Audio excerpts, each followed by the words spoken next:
بسم اللہ الرحمن الرحیم. میں ہوں عابد نبوت، صدر شعبہ اردو پاک ترک اسکولز اینڈ کالجز پاکستان. ناظرین، نومبر کا مہینہ ہمارے لیے ایک تو سردی کا پیغام لے کر آتا ہے، اور دوسرا مفکر اسلام، حکیم الامت، معروف قانون دان، شاعر مشرق علامہ اقبال کی یادیں لے کر آتا ہے. اسی ترتیب سے پاک ترک اسکول چک شہزاد بوائز کیمپس میں ایک تقریب کا انعقاد کیا جا رہا ہے جو علامہ اقبال کی شخصیت، ان کی شاعری اور دیگر ان کی جو ہمارے لیے خدمات ہیں اس حوالے سے ہم بات چیت کریں گے. ہمارے پہلے مہمان ہیں جناب امجد علی ابان صاحب، اور ہمارے دوسرے مہمان ہیں جناب الیاس علی چیچی صاحب. ہمارے تیسرے مہمان ہیں جناب گلجان صاحب، اور چوتھے مہمان ہیں جناب محمد اعجاز صاحب. علامہ اقبال وہ ایک عظیم انسان تھے جن کی تخلیق بھی عظیم تھی، اور ان کو ایک عظیم کام کے لیے پیدا کیا گیا. اور ظاہر ہے کہ ایسے لوگوں کی جو تربیت ہوتی ہے وہ بھی خاص لوگوں سے کروائی جاتی ہے. میری مراد یہ ہے کہ ابتدائی دنوں میں انہیں میر حسن جیسے استاد میسر آئے جنہوں نے علامہ اقبال کی ہر میدان میں رہنمائی کی. جب آپ نے فلسفہ کا امتحان پاس کر لیا تو اس دوران انہیں فلسفہ کے اس وقت کے ماہر استاد پروفیسر آرنلڈ کا ساتھ میسر آیا، اور پروفیسر صاحب کی وجہ سے علامہ اقبال کو اپنی علمی اور فکری جو ان کا ایک رخ تھا اس کو متعین کرنے میں آسانی پیدا ہوئی. علامہ اقبال نے کیمبرج یونیورسٹی اور میونخ یونیورسٹی میں اپنی علمی دھاک بچھائی. جب وطن واپس آئے تو یہاں آ کر برِ صغیر کے مسلمانوں کو دیکھا،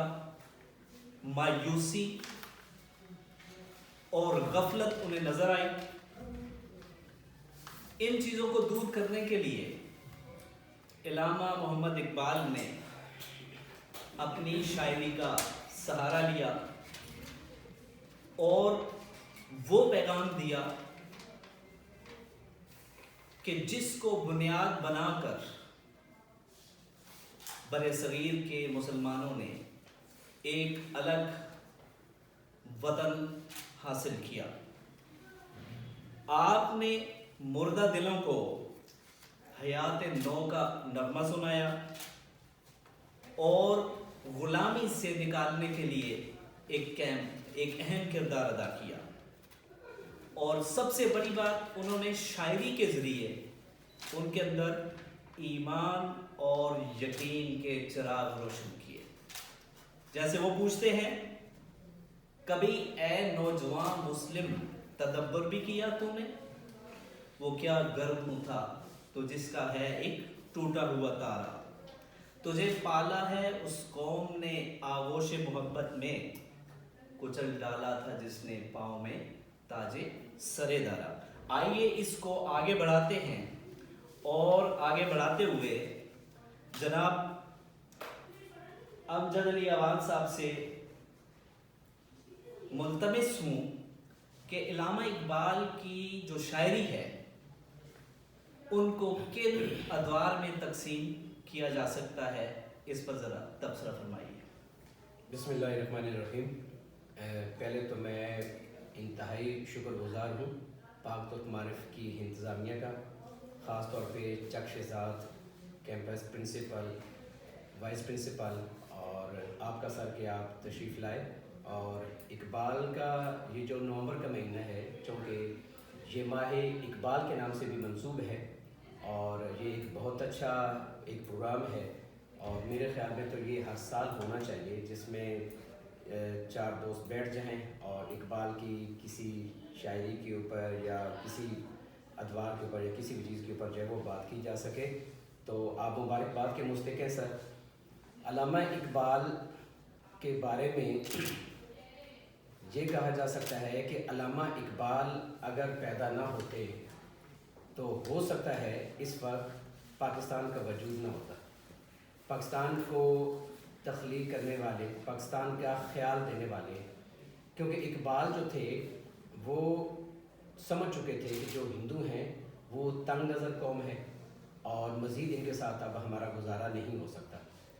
اگر میں اپنے موضوع پہ آؤں کہ اقبال کی شاعری جو ہے اس کو کتنے ادوار میں تقسیم کیا گیا ہے، تو اس کو مختلف محققین نے 3 ادوار کے اندر تقسیم کیا ہے۔ جو پہلا دور اقبال کا 1895 سے 1905 تک کا ہے، دوسرا دور 1905 سے 1913 تک کا ہے، اور تیسرا دور جو ہے وہ 1913 سے لے کے 1938 تک کا دور ہے۔ جو پہلا دور تھا ڈاکٹر علامہ محمد اقبال کی شاعری کا، یہ دور جو تھا یہ رومانیت اور وطنیت کے حوالے سے تھا، جو کہ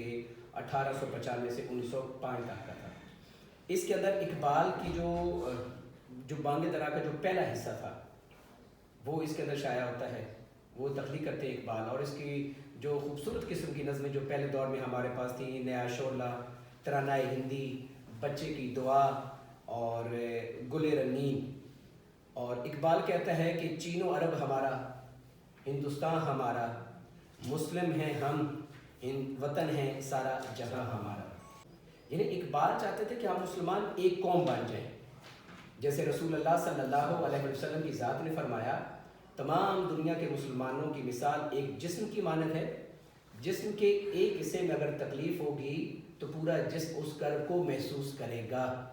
اب اقبال بھی یہ چاہتے تھے کہ تمام دنیا کے جو مسلمان ہیں وہ ایک ملت بن جائیں، ایک قوم بن جائیں اور اکٹھے ہو جائیں۔ اقبال کا جو پہلا دور تھا اس میں اسلامی شعور اور فلسفیانہ گہرائی جو تھی یہ اپنی ابتدائی مراحل میں تھی، اور اس دور کی جو اقبال کی جو شاعری ہے وہ وطنیت، انسان دوستی، حسن فطرت اور رومانیت جیسے جو موضوعات تھے اس پہلے دور کے اندر ڈاکٹر علامہ محمد اقبال جو ہیں وہ لکھتے ہیں۔ دوسرا دور جو ہے ڈاکٹر علامہ محمد اقبال کا وہ 1905 سے 1913 تک کا ہے، اور اس میں خودی کی بیداری کے حوالے سے ڈاکٹر علامہ محمد اقبال نے جو ہے وہ اپنی شاعری کی ہے۔ اور یہ دور وہ تھا جب ڈاکٹر علامہ محمد اقبال یورپ کے اندر تعلیم حاصل کر رہے تھے، اور یورپ سے تعلیم حاصل کر کے واپس تشریف لا چکے تھے۔ لندن اور جرمنی اور ان علمی درسگاہوں کے اندر جب اقبال نے تعلیم حاصل کی، اور اقبال نے جب پی ایچ ڈی کا ریسرچ کر رہے تھے اور مختلف یونیورسٹیوں میں کی لائبریری میں بھی ان کو جانے کا جب اتفاق ہوا اور وہاں مسلمانوں کی کتب دیکھی، تو اقبال یہ شعر کہنے پر مجبور ہوئے، مگر وہ علم کے موتی کتابیں اپنے آبا کی، جو دیکھیں ان کو یورپ میں تو دل ہوتا ہے سی پارا۔ اقبال کو بڑا کرب ہوا کہ یہ تو خزانے تھے ہمارے بھائی، یہ تو وہ علم کے وہ موتی تھے جو ہمارے پاس ہونے چاہیے تھے۔ یہ موتی تخلیق کرنے والے کون تھے؟ ہمارے جد امجد تھے، اور ہماری چند غلطیوں کی وجہ سے، دین کی دوری کی وجہ سے، سائنس کے اندر جدت نہ لانے کی وجہ سے یہ سارے کے سارے موتی آج ہمارے ملک سے پردیس کے اندر۔ اچھا سر، یہ کہا جاتا ہے کہ 1911 سے جو علامہ اقبال کا دور شروع ہوتا ہے اس میں وہ نظم کے جو فن ہے اس میں ان کا جو فن ہے بہت عروج پر اور بلندی پر نظر آتا ہے۔ جیسے ہم دیکھتے ہیں کہ شکوہ اس زمانے میں لکھی گئی ہے، پھر جواب شکوہ اور دیگر جو طویل نظمیں ہیں وہ اس زمانے میں لکھی گئی ہیں۔ بالکل آپ ٹھیک فرما رہے ہیں سر۔ 1911 کے اندر اقبال شکوہ لکھتے ہیں جی، اور صرف اس کے 2 سال کے بعد 1913 کے اندر ڈاکٹر علامہ محمد اقبال جو ہے وہ جواب شکوہ لکھتے ہیں۔ جب شکوہ لکھی تو اس کو پہلی دفعہ انجمن حمایت اسلام کے سالانہ جلسے کے اندر اقبال نے اس کو پڑھا، اور اس وقت اقبال نے دنیا میں دیکھا تھا کچھ موٹے موٹے ایسے کام ہو چکے تھے جہاں پہ مسلمان مار کھا رہے تھے، تو اقبال نے شکوہ لکھا، اور یہ مسلمانوں کی نمائندگی کرتے ہوئے تمام مسلمانوں کی طرف سے اللہ تبارک و تعالیٰ سے شکوہ کیا گیا۔ رحمتیں ہیں تیری اغیار کے کشانوں پر،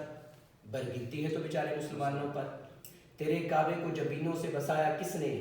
تیرے قرآن کو سینے سے لگایا کس نے۔ اچھا یہ فرمائیے گا کہ آپ کا یہ جو دور ہے آپ کیا دیکھتے ہیں کہ یہ کہاں تک جا رہا ہے، کیا علامہ کی وفات تک یا نہیں سر، دوسرا دور جیسے میں نے عرض کیا ہے کہ یہ 1905 سے شروع ہوتا ہے سر اور 1913 تک چلا جاتا ہے۔ ڈاکٹر سید عبداللہ کو آپ دیکھ لیجئے گا، شیخ محمد اکرم کو دیکھ لیجئے گا،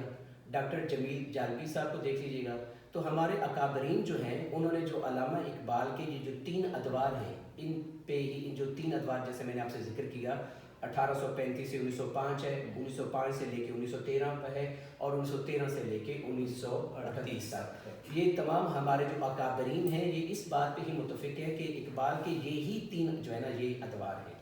اور اس دوسرے دور کی جو نظمیں ہیں جیسے اسرار خودی ہے، رموز بے خودی ہے، اسرار خودی 1915 میں ڈاکٹر اقبال نے تخلیق کی اور رموز بے خودی 1918 کے اندر اقبال نے لکھی، اور دیکھتے ہیں کہ اقبال کی شاعری کے اندر آمد بھی ہے اور آورد بھی ہے، یعنی اور دوسری چیز جو اقبال کی شاعری کو پڑھ کے لگتا ہے کہ دنیا کے جتنے شعراء کو ہم پڑھتے ہیں وہ انسانیت کی بات کرتے ہیں۔ اقبال ایک عظیم شاعر اور ایسا شاعر کہ جو سب سے پہلے تو مرد مسلمان کی بات کرتا ہے اور پھر انسانیت کی بھی بات کرتا ہے۔ اقبال کا جینا مرنا، اقبال کا صبح دوپہر شام سوچنا، اقبال کا یہی ہوتا تھا کہ میرا جو نوجوان ہے، ہمارا جو کھویا ہوا مقام ہے وہ حاصل کر لیں، اور اس کے لیے اقبال سمجھتے تھے کہ ہمارا نوجوان اور جوان ہی ایسا ہے جو اس ڈگر کے اوپر دوبارہ اس قوم کو جو ہے یہ ڈال سکتے ہیں۔ بات کر رہا ہوں ان کی آمد اور آورد کے حوالے سے ایک بات چیت جو علی بخش بتاتا ہے یا لکھتا ہے، اس کے مطابق علامہ اقبال اپنے بستر کے پاس ہی قلم اور کاغذ رکھا کرتے تھے کہ نہ جانے رات کے کون سے پہر کوئی چیز ان کے اوپر آمد ہو جائے اور وہ اس کو لکھنا شروع کر دیں۔ اور بالکل آپ نے صحیح فرمایا سر، اور انہی کا ہی قول ہے کہ ڈاکٹر اقبال جب اپنی تپائی پہ قلم اور کاغذ رکھتے تھے اور کئی دفعہ تو ایسی آمد ہوتی تھی کہ ایک ایک نشست کے اندر کئی درجن اشعار کہہ دیتے تھے، اور یہ ایک میں سمجھتا ہوں کہ یہ اللہ تبارک و تعالیٰ کی ذات نے ایک خاص خوبی ڈاکٹر علامہ محمد اقبال کو جو عطا کی تھی کہ کوانٹٹی اور کوالٹی دونوں کو، یعنی تعداد بھی اور معیار بھی، اس کو ملوز خاطر اقبال نے رکھا ہے۔ اب کی یہ جو شاعری ہے یہ ہمارے نہ صرف ہمارے لیے بلکہ پوری دنیا کے مسلمانوں کے لیے خاص طور پر اور تمام دنیا کے انسانوں کے لیے تو یہ ہدایت کا سرچشمہ ضرور ہے ہی۔ اقبال کا اگر تیسرے دور کو دیکھا جائے تو 1913 سے 1938 تک کا یہ دور ہے، اس میں اسلامی فلسفہ، انقلاب فکر اور پیغام ابدیت، یہ وہ موضوعات تھے جن کی طرف اقبال نے جو ہے نا وہ کام کرنا شروع کر دیا تھا۔ اور اقبال اس ایک اور مزے کی چیز بتاؤں، اس دور کے اندر تیسرے دور کے اندر اقبال کا جو شعور تھا وہ اپنی بلندیوں پہ پہنچ چکا ہوا تھا، اور اقبال کے ہاں تصوف، عشق، عقل، ان موضوعات کے اوپر اقبال نے بڑا خوبصورت لکھا۔ ناظرین و حاضرین کو بتاتا چلوں، ایک طرف عقل ہے اور ایک طرف عشق ہے۔ اب اقبال سے یعنی ہم سے اگر پوچھے تو انسان تو کہے گا جی انسان اشرف المخلوقات ہے، 18,000 تقریباً مخلوقات ہیں، ان میں سے سب سے بہترین تو اللہ نے انسان کو ہی بنایا ہے۔ تو اقبال کہتا ہے کہ جو انسان کی عقل ہے یہ اتنی پختہ نہیں، یہ مادیت پرستی کی طرف انسان کو لے کے جاتی ہے، جو عشق ہے وہ زیادہ بہتر ہے۔ اور اس کی مثال میں اقبال فرماتے ہیں بے خطر کود پڑا آتش نمرود میں عشق، عقل ہے محو